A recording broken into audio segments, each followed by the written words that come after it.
శుభప్రదం జయప్రదం.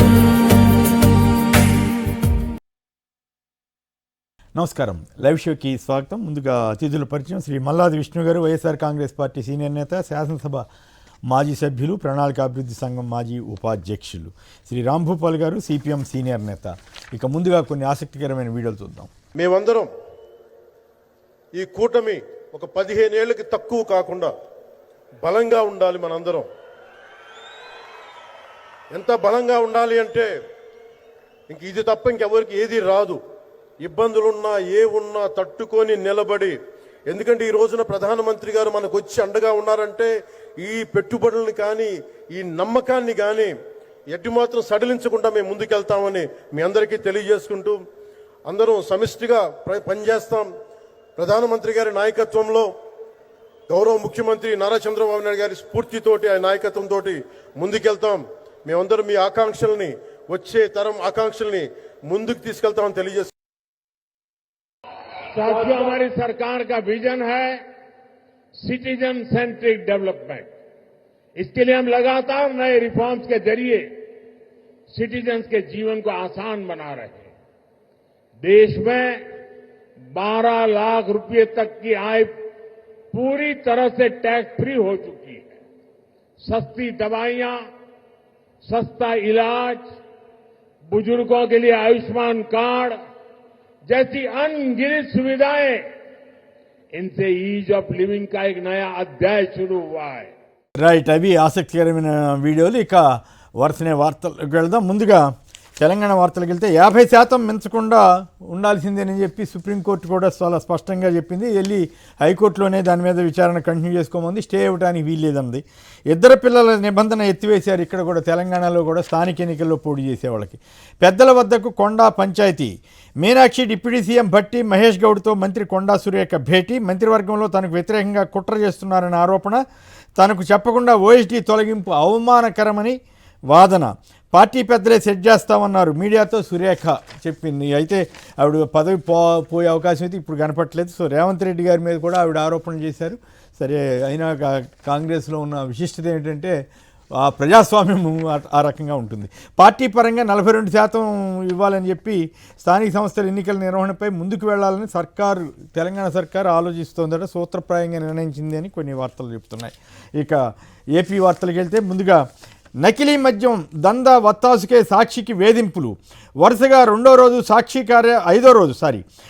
ఐదో రోజు సాక్షి కార్యాలయాల్లో పోలీసుల హల్చల్. ధనుంజయ రెడ్డికి నోటీసులు. ఏంది గొడవ? అర్థమే కాకుండా ఉందే పోలీసుల వైఖరి. ఏపీలో మద్యం కంట్రోల్ చేయమంటే సాక్షిని కంట్రోల్ చేస్తే మద్యం కంట్రోల్ అయిపోద్దా? ఏందో విచిత్రంగా ఉందండి. అయితే మళ్ళీ కవరింగ్ అప్, అది నాణ్యత లేని మద్యమేనని సర్టిఫికేట్ ఇచ్చారంట ఎవరు, ల్యాబ్ వాళ్ళు ఎవరు. అంతేగాని అది స్పిరిట్, నాసిరకం, అంతకుముందు ఏది పడితే అది నాసిరకం, అది ఇదని పిచ్చి పిచ్చిగా రాసిన వాళ్ళు కవరింగ్ అప్ అప్పుడే మళ్ళీ.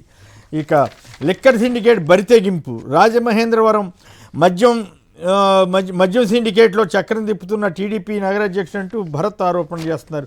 30 మంది పోలీసులు ఇంటికి వచ్చి లాక్కెళ్ళారటండి. ఈయనెవరినో వైసీపీ నేత వీరయ్య అక్రమ అరెస్టు. ఆవిడ భార్య జెడ్పీటీసీ అనుకుంటా. ఆవిడ లోకేష్ గారికి అది ఉత్తరం రాసిందట నకిలీ మద్యానికి సంబంధించి. అట్లాగే మరి మండల పరిషత్లో కూడా ఏమైనా మాట్లాడిందో దాని మీద ఆయన మీద మర్డర్ కేసు పెట్టేశారండి. అటెంప్ట్ మర్డర్ కేసు పెట్టి పోలీసులు వచ్చి సడన్గా అర్ధరాత్రిగా రాక్కెళ్ళారంటే మరి ఏమైపోతుందో. నకిలీ మద్యం దోపిడీకి QR కోడ్ అడ్డమే కాదని వైసీపీ నేత పోతుల మహేష్ చెప్తా ఉన్నారు. దీనికి సంబంధించి ముందుగా సాక్షి మీద దాడి కానీ ఈ రకంగా పోలీసులు, మరోవైపు లోద్రా కల్పిత మద్యం కేసులో చేస్తున్న వాదనలపై జడ్జి గారు అసహనం వ్యక్తం చేసిన తీరు కానీ ఇవన్నీ చూస్తూ ఉంటే ఈ దాడులు ఆగవా? నకిలీ మద్యాన్ని ఈ రకంగా కంట్రోల్ చేస్తారా? QR కోడ్ తోటి అవుద్దా? విష్ణు గారు చెప్పండి, సాక్షి మీద దాడి కానీ మద్యాన్ని కంట్రోల్ చేయమంటే ఈ మీడియాని కంట్రోల్ చేస్తానంటారు ఏంటి వాళ్ళు? సార్, ఇప్పుడు సాక్షి మీద ఈ ప్రభుత్వం వచ్చిన తర్వాత అనేక సందర్భాల్లో వాస్తవాలని నిజాలని ప్రజలకి తెలియజేసినటువంటి సందర్భంలో ప్రభుత్వము సాక్షి మీద, సాక్షి ఎడిటర్ ధనంజయ రెడ్డి గారి మీద ఇప్పటి వరకు దాదాపుగా 11-12 కేసుల్ని నమోదు చేయడం జరిగింది. ఏదైనా ఒక వాస్తవాన్ని ప్రజలకి తెలియజేస్తే వాళ్ళకున్నటువంటి పత్రికలు, వాళ్ళు సమర్థించేటటువంటి పత్రికలు కళ్ళు మూసుకుంటే, ఆ వార్తలు రాయకపోతే, ఒక్క సాక్షిలోనే నిజాలన్నీ కూడా తెలుస్తూ ఉంటే దాని మీద కక్ష కట్టి దాని మీద ఒక ప్రతీకార దీంతో అధికారం చేతిలో ఉంది కదా అని పోలీసులు సాక్షి మీదకి ప్రయోగిస్తూ ఉన్నారు. వాళ్ళు ఒకరోజు మొన్న సంబంధించినటువంటి ఈ నకిలీ మద్యం కేసుని వెలుగులోకి తీసుకొచ్చినటువంటి సందర్భంలో ఈ సాక్షి మూలంగానే మనకి ఇలాంటి అక్రమాలు కానీ, అన్యాయాలు కానీ, మన ఇంటర్నల్గా జరుగుతున్నటువంటి విషయాలన్నీ కూడా ఈ ప్రపంచానికి తెలుస్తున్నాయని చెప్పని ప్రభుత్వం డ్యామేజ్ అయిందని, ప్రభుత్వం ప్రజల ముందు దోషిగా నిలబడిందని, వాస్తవాలు తెలియకుండా ఉండాలని ఉద్దేశంతో ధనంజయ రెడ్డి గారి మీద, సాక్షి సంబంధించినటువంటి రిపోర్టుల మీద, వారికి సంబంధించినటువంటి సిబ్బంది మీద అర్ధరాత్రి పూట లేకపోతే తెల్లవారుజామున పోయి వాళ్ళు అంతా హడావుడి చేస్తూ ఉన్నారు. ఈరోజు చూడండి, నకిలీ మద్యానికి సంబంధించి వార్త బయటకు వచ్చిన తర్వాత నెల్లూరు నుంచి కానీ, పక్కనే ఉన్నటువంటి కనిగిరి నుంచి కానీ కొంతమంది పోలీసులు హైదరాబాద్కి పోయి అర్ధరాత్రి పూట నోటీసులు ఇవ్వటము, సిబ్బంది మీ సోర్స్ ఏంటో చెప్పనంటాము, మీకు ఎక్కడి నుంచి వచ్చిందో చెప్పమని చెప్పని బలవంతమైనటువంటి ప్రయత్నం చేస్తూ ఉన్నారు. దాష్టికానికి పాల్పడుతూ ఉన్నారు. సాక్షి పత్రిక మీద కక్ష కట్టి మరీ విజయవాడలో కేసులు నమోదు చేశారు, తాడేపల్లిలో నమోదు చేశారు, నెల్లూరులో నమోదు చేశారు. ఇట్లా ఎక్కడ పడితే అక్కడ ఒక వాస్తవం ప్రజలకి తెలిసిన సందర్భంలో ప్రతిసారి కూడా ఈ రకమైనటువంటి ధోరణికి పాల్పడుతూ ఉన్నారు. ఈరోజు ఒక పత్రికలో విజయబాబు గారు ఈ పత్రికా స్వేచ్ఛకు సంబంధించినటువంటి ఒక ఐటెం రాయడం జరిగింది. అది చదువుకుంటే పోలీస్ యంత్రాంగానికి సుప్రీంకోర్టు ఇచ్చినటువంటి జడ్జిమెంట్ కానీ, హైకోర్టు ఇచ్చినటువంటి జడ్జిమెంట్ కానీ ఏ రకంగా పత్రికా స్వేచ్ఛని, పత్రికా రిపోర్టులు రాసేటటువంటి అంశాలని, పత్రికలు రిపోర్టులకు ఉన్నటువంటి సోర్స్ని ఏ రకంగా అంతర్గతంగా ఉంచుకోవచ్చో, బహిరంగంగా చెప్పకూడదో, ఇలాంటి విషయాలన్నీ కూడా, అలాగే కోర్టులు ఇచ్చినటువంటి తీర్పులన్నీ కూడా ఉటంకించి ఆ వ్యాసంలో క్లియర్గా ఉన్నాయన్నమాట. కాబట్టి పోలీసులు అన్యాయంగా, అక్రమంగా వాళ్ళు హైకోర్టు మందలిచ్చినప్పటికీ కూడా, సుప్రీంకోర్టు మందలిచ్చినప్పటికీ, అసలు ఆంధ్రప్రదేశ్లో టోటల్గా పోలీసు డిపార్ట్మెంట్ను మూసేసుకోండి అని చెప్పినప్పటికీ కూడా ఇంకా పోలీసుల్ని ఉపయోగిస్తూనే, పోలీసుల ద్వారానే ఈ సాక్షి మీద కక్ష కట్టేటటువంటి ప్రయత్నము, లేదంటే ఇతర రాజకీయ నాయకులు, వైఎస్ఆర్ కాంగ్రెస్ పార్టీకి సంబంధించినటువంటి నాయకుల మీద అక్రమ కేసులు బనాయించే కార్యక్రమం ఇందాక మీరే ప్రస్తావించారు. ఒక మహిళ మంగళగిరిలో ఒక సభలో మాట్లాడితే నకిలీ మద్యం గురించి, జెడ్పీటీసీ అలాగే అక్కడ ఉన్నటువంటి బెల్ట్ షాపుల గురించి మాట్లాడితే పోలీసులు ఆ భర్త మీద కేసు నమోదు చేయటం, ఈ రకమైనటువంటి కక్ష సాధింపుల చర్యలు అన్నీ కూడా ఆంధ్రప్రదేశ్లో ప్రతి అంశానికి తగ్గట్టుగా పత్రికా స్వేచ్ఛకి అడ్డు తగులుతున్నారు, పత్రికా స్వేచ్ఛ మీద ఉక్కుపాదం మోపుతున్నారు, పోలీసులను ఉపయోగిస్తూ ఉన్నారు. పోలీసులు హైకోర్టు చివాట్లు పెట్టినప్పటికీ, ప్రజలు చివాట్లు పెట్టినప్పటికీ ఏవి బరి తెగించేసి వాళ్ళ ఇష్టానుసారంగా ప్రజల ముందు దోషులుగా నిలబడినప్పటికీ కూడా ప్రభుత్వ పెద్దలు చెప్పినటువంటి కార్యక్రమాన్ని తూచా తప్పకుండా అమలు చేస్తున్న సందర్భం అనేది మనకి కనబడతా ఉంది. సాక్షి మీద ఇప్పటికే విత్డ్రా చేసుకోవాలి. సాక్షి ఎక్కడ ఎటువంటి తప్పు చేయకుండా ధర్మానికి, న్యాయానికి, వాస్తవానికి సంబంధించినటువంటి అంశాలని ప్రజల ముందు పెడతా ఉంది. ఈ 11 కేసులు మనం చూస్తే హత్య చేసినటువంటి సందర్భంలో వెలుగులోకి తీసుకొచ్చిన అంశాలు కానివ్వండి, అత్యాచారాలు జరిగిన సందర్భంలో వెలుగులోకి తీసుకొచ్చినటువంటి అంశాలు కానివ్వండి, ఆంధ్రప్రదేశ్లో ప్రభుత్వ ప్రతిష్ట మసకబారిపోయే విధమైనటువంటి ఒక కథనాన్ని, నకిలీ మద్యం వాస్తవాల్ని బయటకు తీసుకొచ్చినటువంటి సందర్భంలో కానీ అనేక సందర్భాల్లో సాక్షి మీద పోలీసు యంత్రాంగం అనేక రకాలుగా కేసులు నమోదు చేస్తుంది. దీన్ని సమాజం అంతా కూడా తీవ్రంగా ఖండించాల్సినటువంటి అవసరం ఉన్నది అని చెప్తా ఉన్నాం. అంతే కదా, ఒకళ్ళ మీద చేశారు, వాళ్ళ మీద చేశారు, మన మీద అనుకుంటే రేపు ఇప్పుడు మీ మీద కూడా వస్తుందనే సంగతి ప్రజలు కూడా గమనించాల్సిన అవసరం ఉంది. పైగా సోర్స్ అన్నటువంటి విచిత్రంగా ఉంది. పోలీసులకి ఏం పని, సోర్స్ కేసు పెట్టుకోండి, లేదంటే ఖండనిమ్మనండి ఆ సంబంధించిన ఆఫీసరో లేకపోతే వాళ్ళు చూసుకోవాల్సిన, మధ్యలో పోలీసులు వెళ్ళి ఇంకేముంది అది చేశారు ఇది చేశారు అంటే సోర్స్ అనేది అది సీక్రెట్, అది జనరల్గా అక్కడ చెప్తే రేపు వాళ్ళ మీద పడరా మీరు? కాదండి, చాలా విచిత్రంగా ఉంది ఈ పోలీసులు వైఖరి.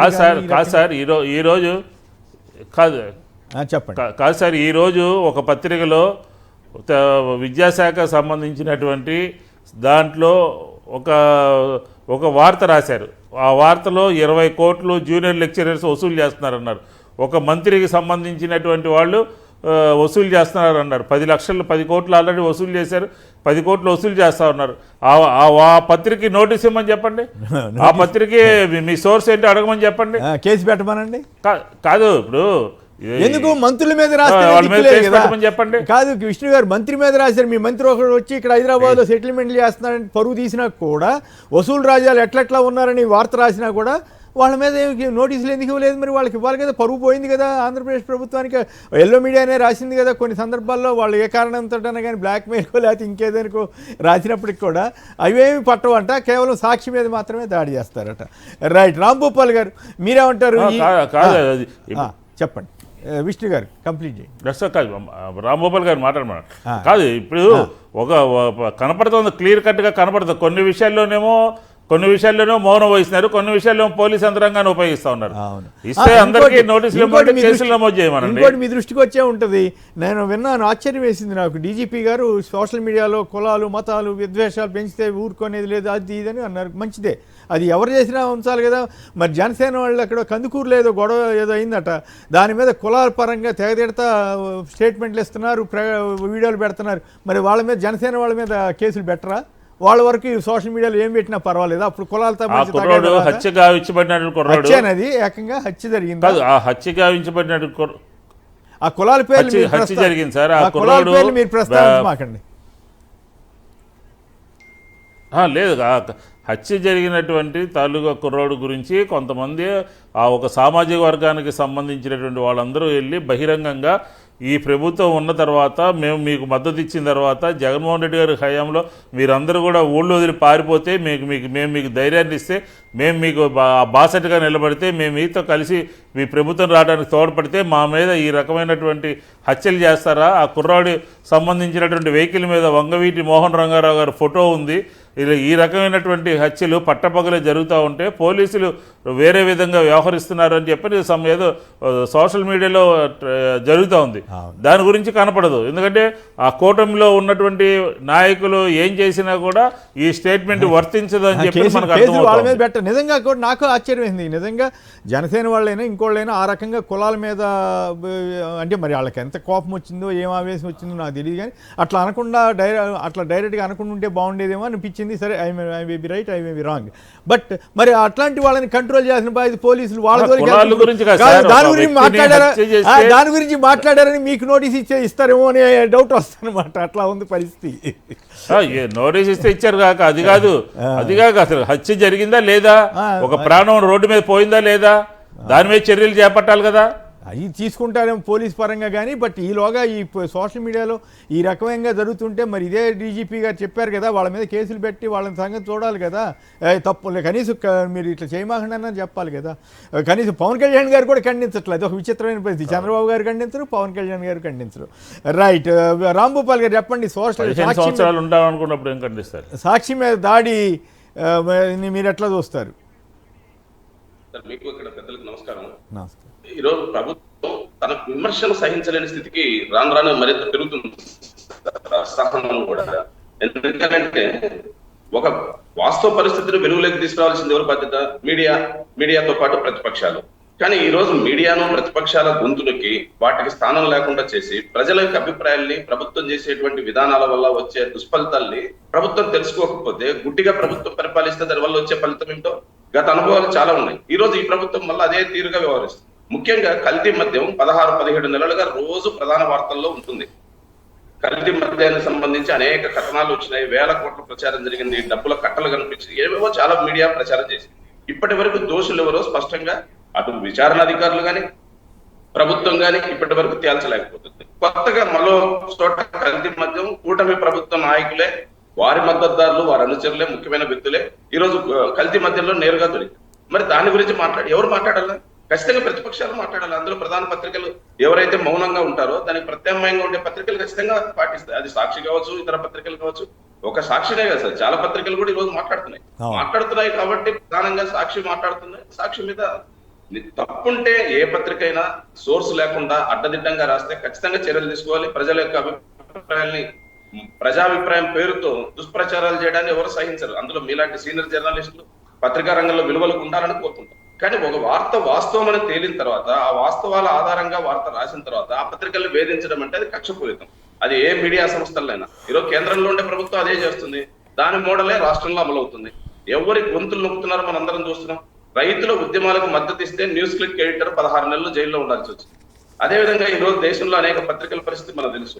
రాష్ట్రంలో అదే విధానాన్ని మరింత దుర్మార్గంగా అమలు చేయడానికి ఈరోజు రాష్ట్ర ప్రభుత్వం ప్రయత్నాలు చేస్తుంది. ఇంతకుముందు మీరు ప్రస్తావించినారు, ఒక పత్రికలో సోర్స్ ఆఫ్ వార్తలు తీసుకొని వాళ్ళు రాస్తే అది తప్పు, కేసులు పెడుతున్నారు. ఇప్పుడు ధనంజయ రెడ్డి గారి మీద కావచ్చు, లేదా పత్రికకు సంబంధించిన లోకల్ విలేకరులను వేధిస్తున్నారు. కానీ అదే ఇతర పత్రికలు అనేక వార్తలు రాసినారు. ఐఏఎస్ ఐపీఎస్ వాళ్ళ భార్యల పేర్లతో సహా, లేదా వాళ్ళ భార్యల్ని సంబోధిస్తూ కూడా కథనాలు, వరుస కథనాలు వచ్చినాయి. మరి అది అక్కడ పరువు పోలేదా?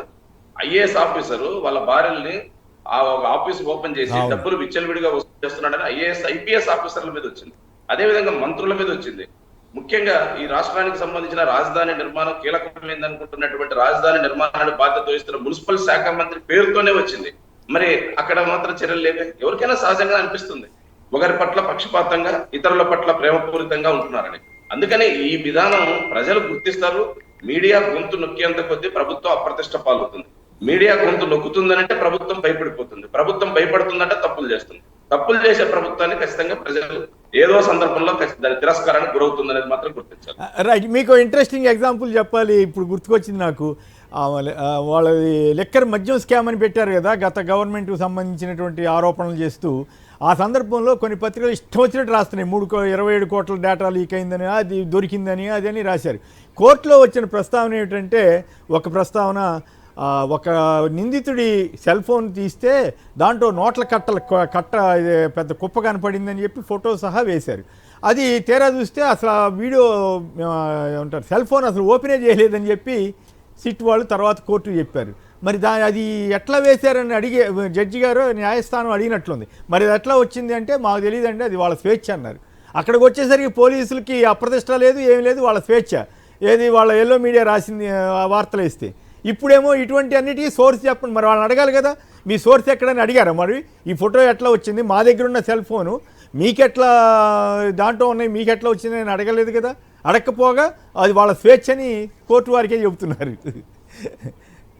రాంభూపాల్ అధికారులు పర్సనల్ విత్ ఇన్ 4 వాల్స్ మధ్య జరిగేటువంటి విచారణ కూడా మరుసటి రోజు పత్రికల్లో వచ్చేస్తుంది. అంటే అధికారులన్నా చెప్పాలా, నిందితుడన్నా చెప్పాలా, లేదా ఊహించుకున్నా రాయాలా. అధికారులు చెప్పినారు అనుకుంటే ఇంకా సిట్ అవసరం లేదు, ఇంకో విచారణ అక్కర్లేదు. డైరెక్ట్ గా పత్రికల ముందు కూర్చొని విచారించుకోవచ్చు. లేదు, నిందితుడు చెప్పే అవసరం ఎటు లేదు, ఎందుకంటే వాళ్ళ నిర్బంధంలో ఉంటాడు. మరి ఎవరు చెప్తున్నారు, ఎట రాస్తున్నారు?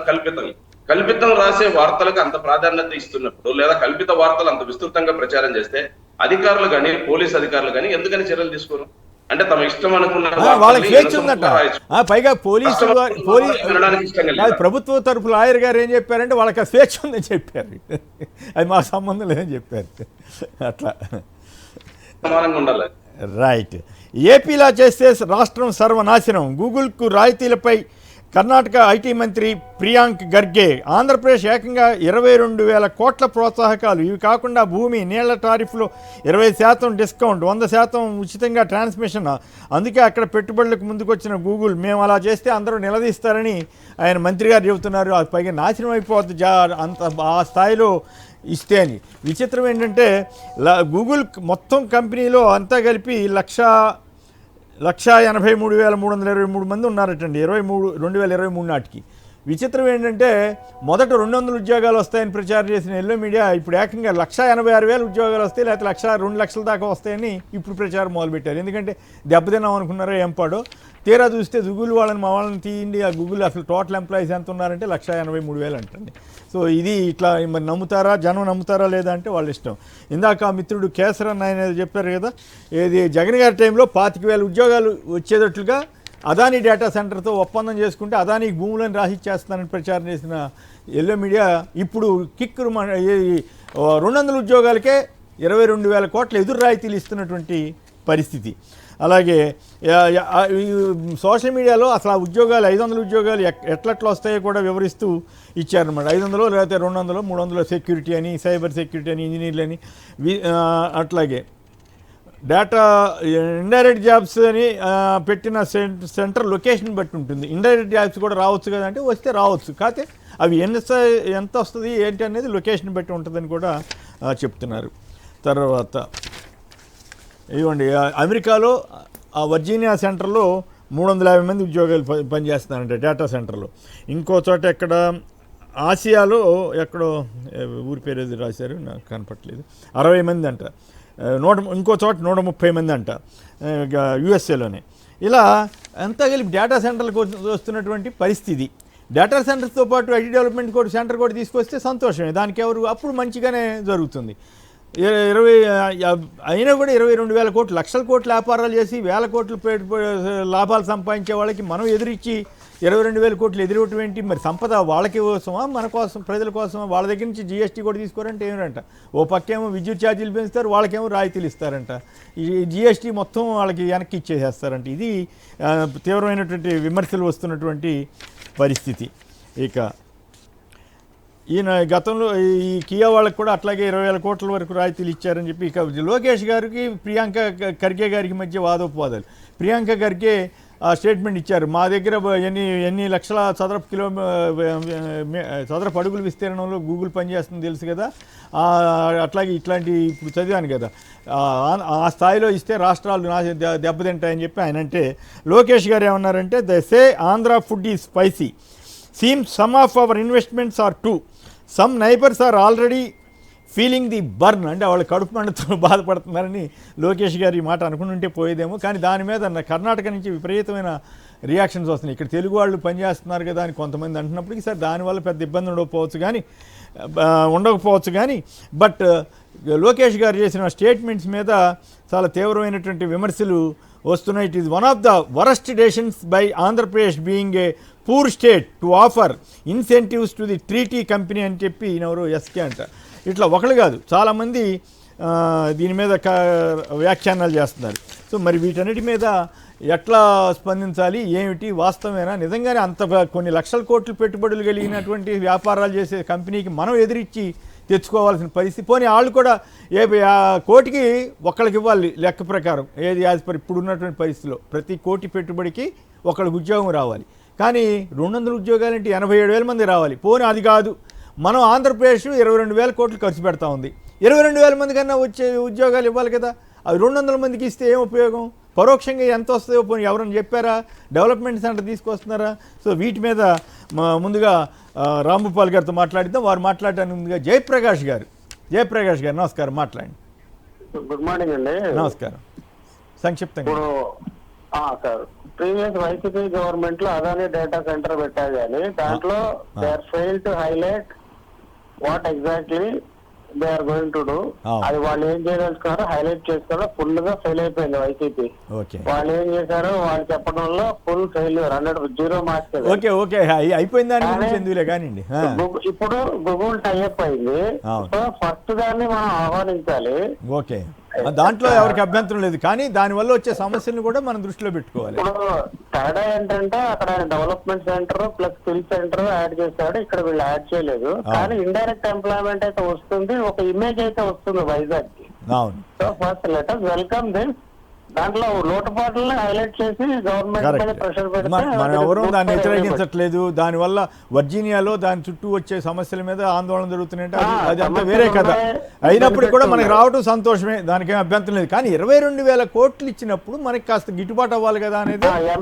పైగా మన poor state employment point of వ్యూలో చూస్తే, పైగా నా పాయింట్ ఏంటంటే కేంద్రం డబుల్ ఇంజిన్ అది అని అంటున్నారు కదా. 22,000 కోట్లు కేంద్రం భరించుంటే గొప్పగా వచ్చేది కదా, కేంద్రానికి పేరు వచ్చేది, రాష్ట్రానికి కూడా పేరు వచ్చేది కదా, అప్పుడు డబుల్ ఇంజిన్ సర్కార్ అయి ఉండేది కదా అనేది నా వ్యక్తిగత అభిప్రాయం. Right, okay. రాంభూపాల్ గారు చెప్పండి, ప్రైమ్ మినిస్టర్ గారి స్పీచ్ వాటిలోకి వెళ్ళడానికి ముందుగా దీని మీద కూడా కంప్లీట్ చేద్దాం.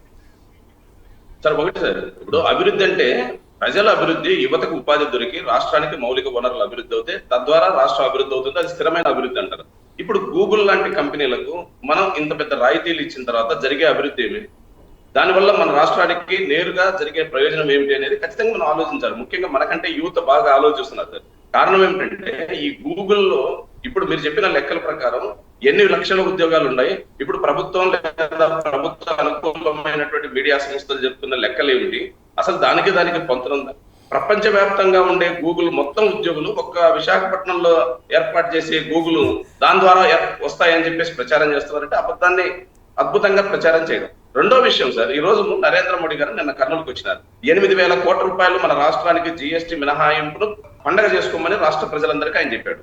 8,000 కోట్లు రాష్ట్రంలో ఉండే ప్రజలందరికీ కలిసి పన్ను రాయితీ అది ఎంత అమలవుతుందో పక్కన పెట్టండి. కనీసం 8,000 కోట్ల గురించి చెప్పడానికి ప్రధానమంత్రి వస్తే 22,000 కోట్లు ఒక కంపెనీకి ఇస్తున్న విషయాన్ని ఎందుకు దాచిపెడుతున్నారు? 8,000 కోట్లతో రాష్ట్ర ప్రజలంతా పండుగ చేసుకుంటే 22,000 కోట్ల రాయితీతో ఆ కంపెనీ ఎంత పండుగ చేసుకోవాలి? అంటే ప్రజలకు ఒకటి చూపించి రెండో చాటుగా కంపెనీలకు కొంతమంది వ్యక్తులకు ఉపయోగపడేటువంటి సంస్థలకు లాభం చేస్తున్నారు. రెండో విషయం, ఇంత పెద్ద రాయితీలు ఇచ్చే కెపాసిటీ మన రాష్ట్రానికి ఉందా? మన ఆర్థిక పరిస్థితి అంత ఉందా? మన రాష్ట్రం అంత స్థిరంగా అభివృద్ధి చెందిందా? ఒక పక్క రాజధాని నిర్మాణానికి డబ్బులు లేవంటారు, పోలవరం ముంపు బాధితులకు నిర్వాసితులకు డబ్బులు ఇచ్చేదానికి లేవంటారు, ఆరోగ్యశ్రీ కనీసం వైద్య సేవలు అందే సంస్థలకు డబ్బులు ఇచ్చే పరిస్థితి లేదు.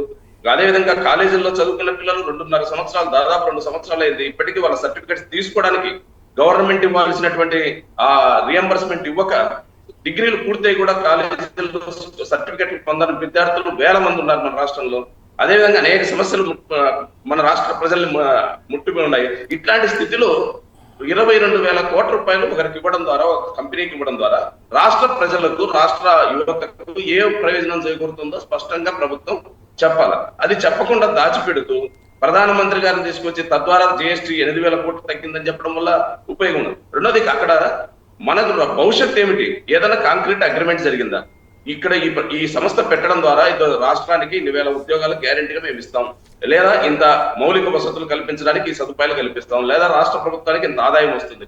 జిఎస్టీ లేకుండా విద్యుత్ రాయితీలు ఇచ్చి, భూమి చౌకగా ఇచ్చి, అక్కడ ఉండే వర్కర్స్ ని, ఎంప్లాయీస్ ని ఎన్ని రకాల చట్టాలు ఉన్నాయో ఆ చట్టాలన్నింటిని అమలు చేయకుండా మొత్తం ఒక బానిసత్వంగా మార్చి కొద్ది కంపెనీలకు ఉపయోగపడే ప్రయోజనాన్ని చేకూర్చడమే అభివృద్ధి అని చెప్పుకుంటే ఇంతకంటే అన్యాయం ఉండదు. అదే అదాని గూగుల్ అది చెప్పడం లేదు. గూగులే కాదు, దాని ముందర అదాని కూడా ఉన్నాడు. గూగుల్ యాక్చువల్ గా ఒరిజినల్ గా మన వాళ్ళు సబ్సిడీ ఇచ్చిన జీవోలో రైడన్ అని ఇచ్చారు సార్. రైడన్ కంపెనీ అంటే గూగుల్ కి అనుబంధ సంస్థ అది. కాకపోతే గూగుల్ అంటే ఇమేజ్ ఉంటుంది కాబట్టి కొంచెం ఎక్కువ ప్రచారం చేస్తున్నారు. నేను చెప్తాను, ఇప్పుడు ఆదాని వ్యక్తికి ఇప్పుడు సోలార్ గానీ అన్ని పవర్స్ ఇస్తున్నారు.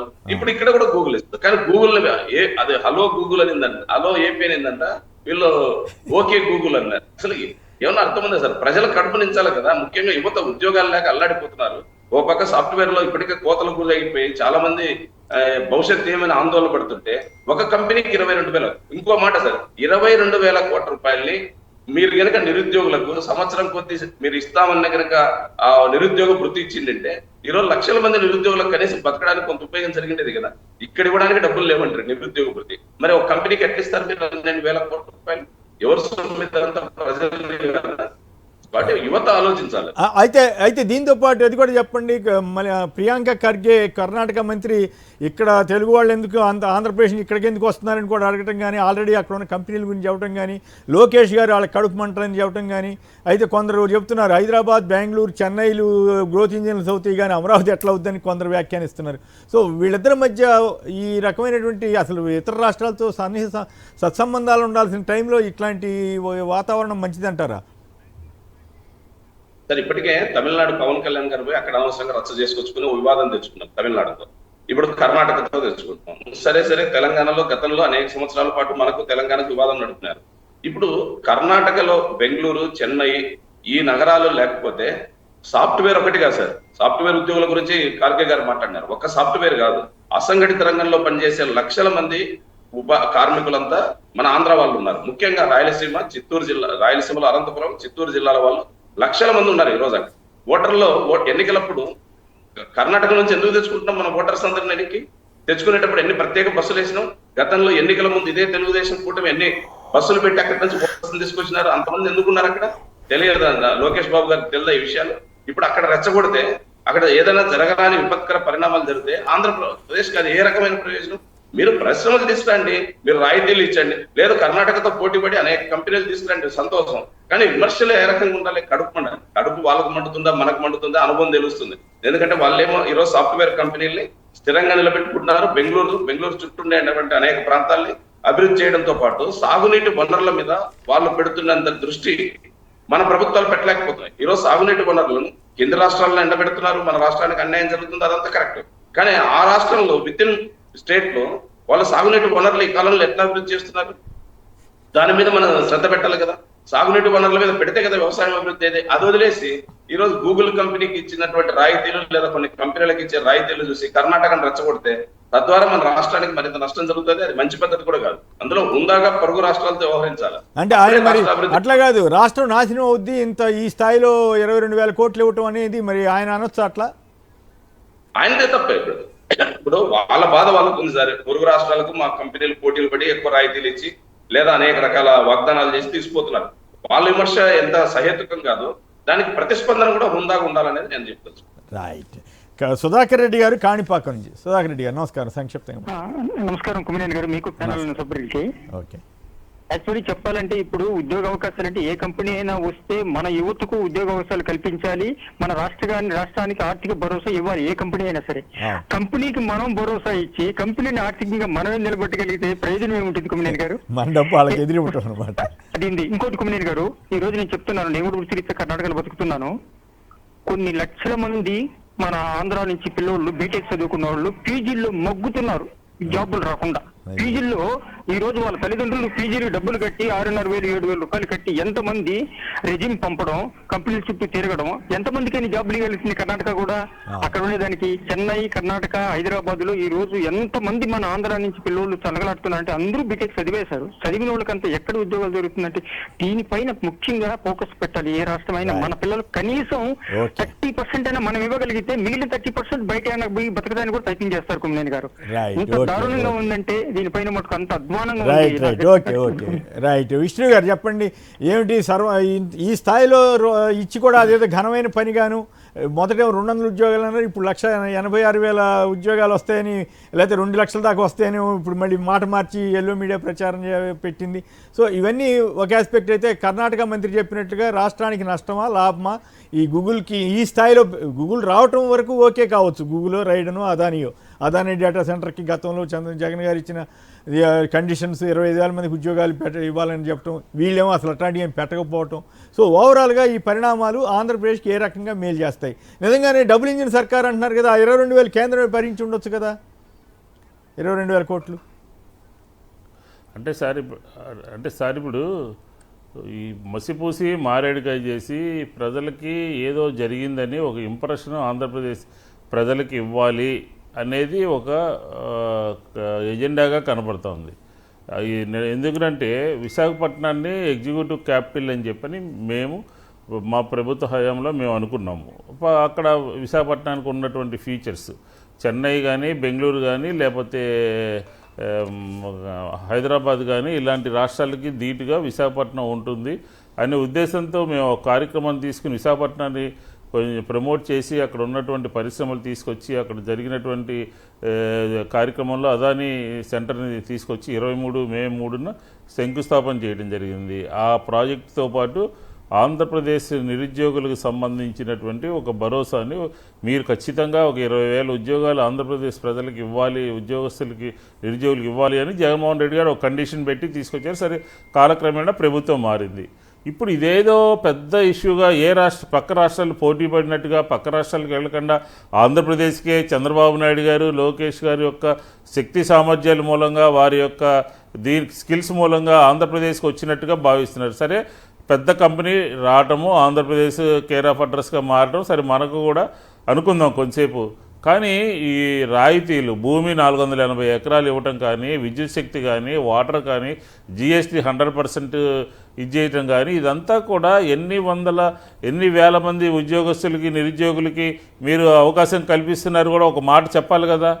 ఇది 1,85,000 కోట్ల రూపాయల పెట్టుబడులు అంటున్నారు. కానీ ఫస్ట్ ఏమో 200 ఉద్యోగాలు మాత్రమే.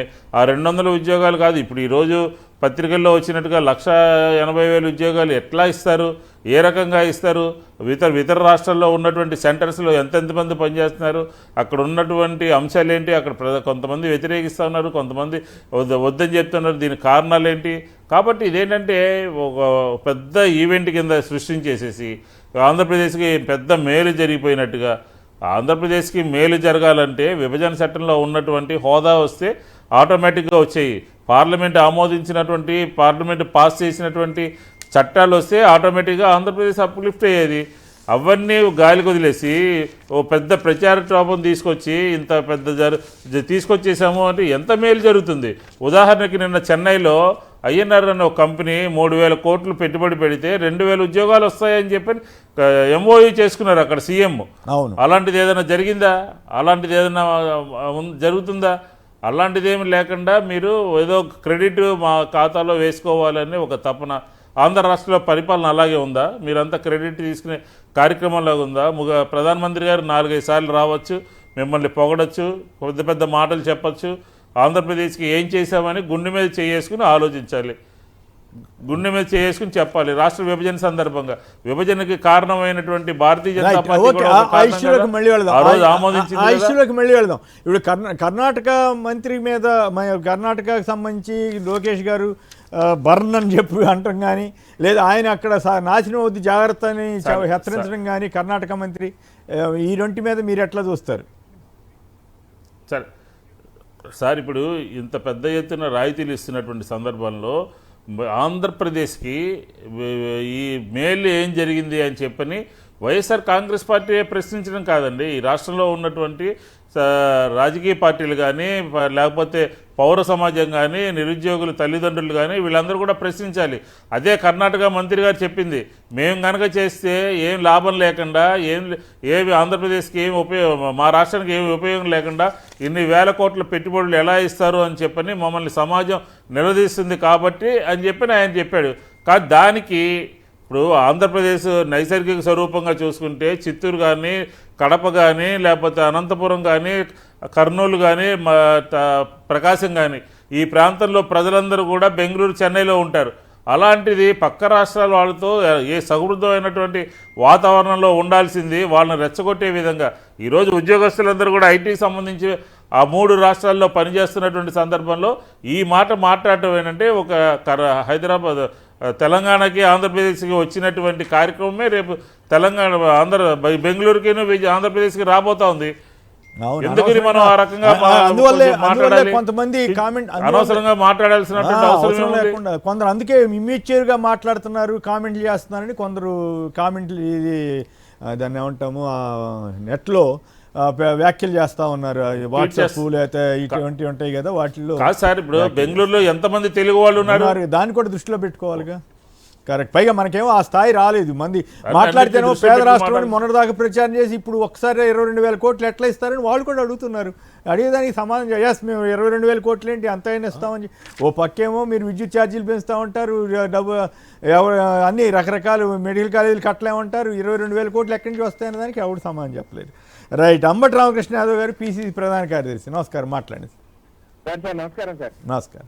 ఇవాళ మనం ఉత్త ఇన్సెంటివ్స్ డైరెక్ట్ గా కనపడే 22,000 కోట్ల గురించే మాట్లాడుతున్నాం సార్. జిఎస్టీ ఎగ్జామ్షన్స్, నీటి తీరువాల ఎగ్జామ్షన్స్, పవర్ లా ఎగ్జామ్షన్స్ అవన్నీ కలిపి అనుకుంటా. అవి కాదు కదా సార్, 22,000 crores ఇన్సెంటివ్స్ ఇస్తూ మళ్ళీ ఇవన్నీ ఉన్నాయి సార్.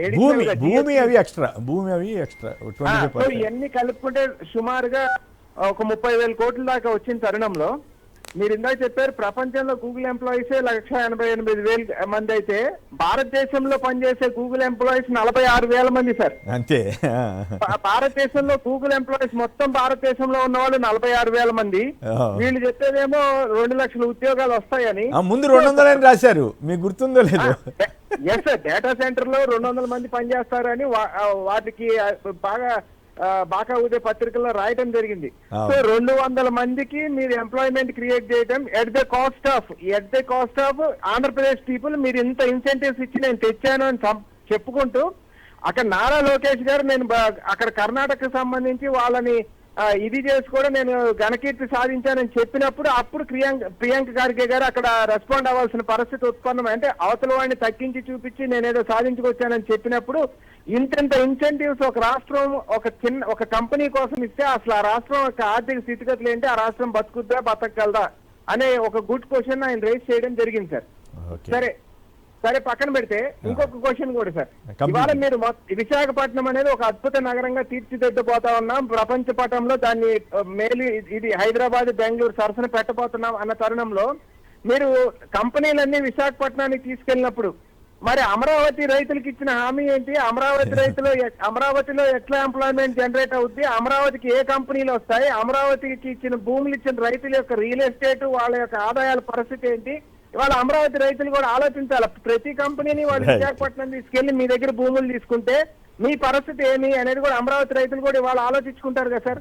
రైట్, ఓకే, అవన్నీ చర్చనీయాంశమే. కానీ బట్ మీరు అన్నట్టు ఎల్లో మీడియా ఆ రోజుల్లో కార్యనిర్వాహక రాజధాని అయితే ఇంకేముంది, అసలు విశాఖపట్నానికి చాలా ప్రమాదం జరిగిపోతుంది, సముద్రం అట్లయిపోతుంది ఇట్లయిపోతుంది రాశారు. మరి ఇప్పుడు ఇటువంటి వస్తే ఏం అవదనమాట, ఇప్పుడు అంతా బ్రహ్మాండంగా ఉంటుందని రాస్తున్నారు. ఏం చెప్తాం, పద్ధతి పాడు లేకుండా జర్నలిజాన్ని ఆ స్థాయికి తీసుకెళ్లిపోయారు. రెండు రాయండి. ఓకే, తర్వాత నిన్న 8,000 కోట్ల రూపాయలు జీఎస్టీలో ఆదాయం జరిగింది, అద్భుతం జరిగింది అని చెప్పి ప్రధానమంత్రి గారిని తీసుకొచ్చి ఇక్కడ ఒక పెద్ద మీటింగ్ పెట్టి బాగా ఊదే ప్రయత్నం చేసినప్పుడు 8,000 కోట్లు సరాసరి ఒక్కొక్క కుటుంబానికి కనుక ట్రాన్స్ఫర్ మొత్తం 100% ట్రాన్స్ఫర్ అయితే ఆ లాభం అనేది ఒక కుటుంబానికి జరిగే లబ్ధి నెలకి 480 రూపాయలు సార్. సో ఒక కుటుంబానికి నెలకి 480 రూపాయలు లబ్ధి 100% ట్రాన్స్ఫర్ జరిగితే దానికోసం దేశ ప్రధాని ఇక్కడికి వచ్చి మనకి ఉపన్యాసం ఆయన్ని చెప్పించి పరడబ్బా స్వడబ్బా పరడబ్బా పరస్పర డబ్బా ఒకళ్ళొకళ్ళు పొగుడుకోవడం తప్ప ఇక్కడ నిజమైన లబ్ధి ఏం జరిగింది అనేది కూడా చెప్పాలి కదా సార్ వీళ్ళు. రైట్, డబుల్ ఇంజిన్ సర్కారు ఆంధ్రప్రదేశ్ ముఖ చిత్రం మారిపోతుంది అంటున్నారు ప్రధాని గారు. సార్ డబుల్ ఇంజిన్ సర్కార్ ఆంధ్రప్రదేశ్ ముఖ చిత్రం మారుతుంది అన్నప్పుడు మనం ఫస్ట్ నుంచి చర్చించుకుంటా వచ్చాం. ఇవాళ చంద్రబాబు నాయుడు గారి మద్దతు లేకపోతే కేంద్రంలో ఆ గవర్నమెంట్ నిలబడే పరిస్థితి లేదు. మరి ట్యాక్స్ ఇన్సెంటివ్స్ కానీ లేకపోతే ప్రత్యేక తరగతిగా హోదా కానీ ఇటువంటివి ఉంటే అసలు ఈ ఇన్సెంటివ్స్ రాష్ట్ర ప్రభుత్వం భరించాల్సిన పని లేదు కదా, కేంద్రం భరిస్తుంది కదా. కాదు మరి నాతోటి రాంభూపాల్ గారు వీళ్ళు అంతా ఏకీపిస్తారు లేదు. నా అభిప్రాయం అయితే నిజంగా అది కరెక్ట్ అయితే 22,000 కోట్లు రాష్ట్రం మీద భారం వేయటం శుభ్రంగా మేమే చూసుకుంటాంలేవా అంటే అయిపోయేది కదా, కేంద్రానికి గొప్ప పేరు. కనీసం ఒక వినతి పత్రం ఇచ్చే ధైర్యం లేదు కదా సార్. విజనరీ కలిసి పనిచేస్తాం అనే మాటే తప్ప మా రాష్ట్రం పరిస్థితి ఏంటి అని అడిగే పరిస్థితి లేదు కదా అక్కడ. Right, okay. మరోవైపు చూస్తే కిలోమీటర్కి 177 కోట్ల రూపాయలంట. ప్రకాశం బ్యారేజ్ దిగున కృష్ణానది కుడికట్టుకు రిటైనింగ్ వాల్ నిర్మాణానికి 177 కోట్లు ఖర్చు పెడతారటండి కిలోమీటర్కి. లోద్రాపై సీరియస్ మెరిట్ ఆధారంగా విచారణ జరపనన్న సుప్రీంకోర్టు కీలక ఉత్తర్వులు. బెయిల్ పిటిషన్పై కౌంటర్ అంశాలను సుదీర్ఘంగా చదువుతూ కాలయాపనపై ఏసీబీ కోర్టు అసహనం. విచారణ త్వరగా పూర్తి చేయాలని సుప్రీంకోర్టు సైతం ఆదేశించిందని చెప్పిన కోర్టు. సో అది పరిస్థితి. ఇక మా ఇంటి ఆడబిడ్డలు మీ ఇంటి వాళ్ళలా కాదా అని డిప్యూటీ సీఎం పవన్ కళ్యాణ్పై సొగాలి పీడితి బాయి తల్లి పార్వతి గారు ఆగ్రహం వ్యక్తం చేశారు. ఆవిడని గృహ నిర్బంధం చేశారు. తయారీ కేంద్రంగా భారత్ 21వ శతాబ్దంలో ప్రపంచమంతా చూపంతా మనవైపే. 140 కోట్ల భారతీయులది శతాబ్దం అని ఆయన చెప్తున్నారు. చంద్రబాబు నేతృత్వంలో సరికొత్త శక్తిగా ఏపీ అని కూడా ఆయన అన్నారు. అలాగే లోకేష్ నేతృత్వంలో విజయవంతంగా జీఎస్టీ పొదుపు ఉత్సవం జరిగిందని ప్రధాని గారు అనడం కూడా ఆసక్తికరంగా ఉంది. రాయలసీమ ప్రగతికి కొత్త ద్వారాలని చంద్రబాబు గారు అంటున్నారు. డబుల్ ఇంజిన్ సర్కార్తో రాష్ట్రానికి 2 లాభమని చంద్రబాబు గారు చెప్పారు. సరే 15 ఏళ్ళు కూటమి కొనసాగాలని పాత పాట పవన్ కళ్యాణ్ గారు పాడారు. లోకేష్ గారేమో అన్ని రంగాల్లో ఎన్డీఏ కొనసాగితే అన్ని రంగాల్లో ఏపీ నెంబర్ 1 అన్నారు. వారసత్వ రాజకీయాలని అట్లాగే గతసారి 2019 ముందు ఇష్టం వచ్చినట్లు మాట్లాడుకున్నటువంటి కాంగ్రెస్ ఏమంటారు బీజేపీ తెలుగుదేశం నాయకులు ఇప్పుడు తెగబూడుకుంటున్నారు. అది ఒక విచిత్రమైన పరిస్థితి. రాంభూపాల్ గారు చెప్పండి, ప్రైమ్ మినిస్టర్ గారు, చంద్రబాబు గారు, లోకేష్ గారు, పవన్ కళ్యాణ్ గారు ఈ 4 స్పీచెస్ యొక్క సారాంశం ఏంటి? రాయలసీమ మొత్తం మారిపోతుందా? రాష్ట్ర ముఖ చిత్రమే మారిపోతుందా? మొత్తం అంతా అభివృద్ధి తప్ప ఇంకేం కానీ నిజంగానే డబుల్ ఇంజిన్ లాగా పనిచేస్తుందా? ఒకటి సార్, ఇప్పుడు నిన్న మాట్లాడింది పరస్పర పొగడతలు. గత 4 దఫాలుగా ఇప్పటికే ప్రధానమంత్రి మన రాష్ట్రానికి వచ్చినాడు. అదే క్రమం కొనసాగింది, ప్రత్యేకంగా ఏమీ లేదు. రెండో విషయం, 13,400 కోట్ల రూపాయలకు సంబంధించిన ఇప్పటికే పూర్తయిన ప్రాజెక్టులు లేదా మధ్యలో జరుగుతున్న వాటిని శంకుస్థాపనలు ప్రారంభోత్సవాలు చేశారు. 17,400 కోట్లు ఏదో మేరకు రాష్ట్రానికి సంబంధించిన ప్రాజెక్టులు, అవి రోడ్లు కావచ్చు, ఇతరత్ర సౌకర్యాలు కావచ్చు, అవి జరిగినాయి. కానీ రాయలసీమ ప్రాంతానికి వచ్చి అక్కడ మాట్లాడిన విషయాలు చూస్తే ఆయన వచ్చింది జిఎస్టీ కోసం. జిఎస్టీలో 8,000 కోట్ల రూపాయలు రాష్ట్ర ప్రజలకు రాయితీ వచ్చింది. ఇది లోకేష్ గారి ద్వారా మరింత మెరుగైనటువంటి ప్రజలకు అందుబాటులోకి వస్తుందని ఆయన పొగడతలు చేసినాడు. కానీ 54 లక్షల కోట్ల రూపాయలు 2017 నుంచి ఇప్పటి వరకు జిఎస్టీ రూపాన ప్రజల నుంచి వసూలు చేసింది 54 లక్షల కోట్ల రూపాయలు దేశవ్యాప్తంగా. అందులో మన రాష్ట్ర వాటా ఉంటుంది. ఇప్పుడు తగ్గించింది 8,000 కోట్లు. సరే, ఏదో మేరకు రాయితీ రావడం అనేది ప్రజలకు ఊరట, ఆ మేరకు సంతోషం. కానీ రాయలసీమలో ఉదాహరణకు సున్నపురాయి పరిశ్రమ చాలా పెద్ద పరిశ్రమ. అదేవిధంగా రాయలసీమ కర్నూలు జిల్లాలోనే ఎమ్మిగనూరు ఉంది. ఎమ్మిగనూరు ఒకప్పుడు బట్టలకు చాలా ఫేమస్ అయిన కేంద్రం. అక్కడ అనేక రకాల టెక్స్టైల్, చిన్న మినీ టెక్స్టైల్స్ మిల్స్ ఉండేవి. ఇప్పుడు అవన్నీ మూతపడినాయి. డోన్ ప్రాంతంలో సున్నపురాయికి సంబంధించిన పరిశ్రమలు ఏవి రన్ అయ్యే పరిస్థితి లేదు. కర్నూలు వలసలు ఇప్పటికీ వారం రోజుల క్రితం ఆంధ్రజ్యోతి పత్రిక ఒక ప్రధాన శీర్షిక వార్త రాసింది సార్, మీరు కూడా చూసింటారు. కర్నూలు జిల్లాలో కూడా వలసలు స్టార్ట్ అయినాయి. ఆస్పరి మండలం అక్కడి నుంచి ప్రధానమంత్రి గారు స్పీచ్ చేసిన దగ్గరికి అక్కడికి 118 కిలోమీటర్ల లోపు ఉండేటువంటి 3 గ్రామాలు టోటల్ ఖాళీ అయిపోయినాయని చెప్పేసి పత్రికలో వార్తలు వస్తున్నాయి. వాటి గురించి ప్రస్తావించలేదు. అదేవిధంగా రాయలసీమకు ముఖ్యమైన పరిశ్రమ ఉక్కు పరిశ్రమ కడప ఉక్కు పరిశ్రమ గురించి కనీస ప్రస్తావన ప్రధానమంత్రి చేయలేదు, ముఖ్యమంత్రి చేయలేదు, ఉప ముఖ్యమంత్రి చేయలేదు, ఇంకా ఏ మంత్రులు మాట్లాడలేదు. అదేవిధంగా అనంతపురం జిల్లాలో ఇప్పటికే అంద్రనివ్వ పిల్ల కాలువలు తవ్వే పరిస్థితి లేదు. అవి లేకపోవడం వల్ల, డిస్ట్రిబ్యూటర్ కెనాల్స్ లేకపోవడం వల్ల వచ్చిన నీళ్లు చెరువులు నించడానికి సరిపోతుంది తప్ప లేదా రైతులకు నేరుగా ఉపయోగపడే పరిస్థితి లేదు. ఉద్యాన హబ్బుగా మారుస్తామన్నారు రాయలసీమ ప్రాంతాన్ని. నిజంగా ఉద్యాన పర్యాటకంలో ప్రపంచంలోనే నెంబర్ 1 చేస్తారని ఇప్పుడు సార్ వీటి గురించి ఏం మాట్లాడాలి. కానీ రాయలసీమ ఆంధ్రప్రదేశ్ ముఖ చిత్రాన్ని మారుస్తాడు అని మాత్రం నేను ఖచ్చితంగా నమ్ముతున్నాను. ఎందుకంటే ఏ రూపాల్లో ముఖ చిత్రం మారుతుందంటే రాయలసీమ ప్రధానంగా వ్యవసాయ ఆధారితమైనటువంటి ప్రాంతం. ఈ రోజు మొత్తం సోలారు, విండ్ మిల్స్ కేంద్రంగా మారింది. అక్కడ రాయలసీమలో వ్యవసాయం పూర్తిగా నాశనం చేసే పరిస్థితి వచ్చేసి 3,46,000 ఎకరాల భూమి సేకరిస్తున్నారు సార్ ఒక్క రాయలసీమ జిల్లాలో. ఇక రైతులు ఏం బతుకుతారు? అక్కడ ఇప్పటికే వలసలు ఉన్నాయి. ఈ 3,46,000 ఎకరాలు పోతే రేపు భవిష్యత్తులో వ్యవసాయం ఉండదు. అదేవిధంగా కోస్తా ప్రాంతం ఉంది. మనకు సముద్ర తీరం మన రాష్ట్ర అభివృద్ధికి చాలా కీలకమైంది. సముద్ర తీరం ఉండడం అనేది ఒక వరం అని చెప్పేసి గతంలో అనేక సార్లు ప్రకటించింది ప్రభుత్వాలు. ఇప్పుడు ఆ సముద్ర తీరం మొత్తం కార్పొరేట్ కంపెనీల చేతుల్లోకి పోతుంది. కాబట్టి ఆ రూపంలో ముఖ చిత్రం మారుతుంది. కార్పొరేట్ కంపెనీల ఆంధ్రప్రదేశ్ గా మారుతుంది తప్ప ఇది రాష్ట్ర ప్రజల యొక్క అభివృద్ధిగా మారే పరిస్థితి కనపడలా. అదేవిధంగా మల్లన్న గారి అక్కడ శ్రీశైలం మల్లికార్జున స్వామి దేవాలయానికి పూజలు చేశారు. ఉండేటువంటి ప్రాజెక్ట్ ఏదైతే ఉందో ఆ ప్రాజెక్టు రావాల్సిన యంత్ర పరిజ్ఞానానికి సంబంధించిన విషయాలు